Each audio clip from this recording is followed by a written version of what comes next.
All right, I often get asked about mixing old products and new products. So today we're going to be looking at the Atlas pre-2017 and when they went to the larger size shingle. So let's look at some technology changes first, but ultimately the manufacturer dictates how their product's used, and they have letters saying not to mix these. But let's just see why, okay? Here's some differences. Double sealant bond, because it's a bigger shingle to help the wind rating, there's a double sealant bond versus the old single sealant bond.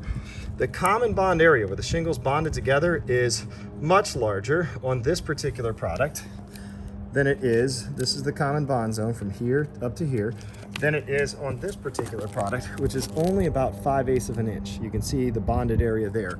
So that in and of itself is greatly going to affect the nailing patterns as you go to repair.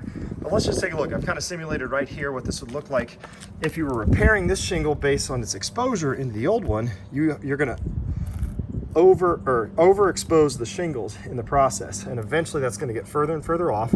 And the nailing pattern, if I'm nailing through here at this point, I'm probably missing the upper part of the shingle, which you're supposed to hit. So if you trim the top of the shingle off, if I was to trim the top of the shingle off to make it the same size, it's not going to fix the exposure concern. The exposure, what we can see, is still going to be 6 inches. If we try and pull that down to be 5 5/8, well, now I've got this part of the shingle that's about a 1/2 inch off, that's more susceptible to wind lifting as that takes place. The next concern would be if I tried to trim the bottom off of this to try and get the right exposure, right? Like, okay, I'm going to trim this to get the right exposure. I'd actually be cutting into the laminate sealant that holds the tooth down, and then this is going to be susceptible to wind.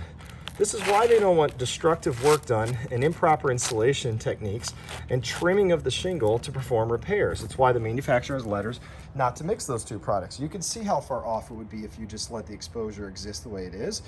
And trimming it and cutting it's not an option. Remember, ultimately the manufacturer dictates the use of their product, and they have very clear letters saying not to mix these products. So if you have questions, get with your Atlas rep. They've got the letters. I'm John the Roof Pro. Thank you. Have a great day.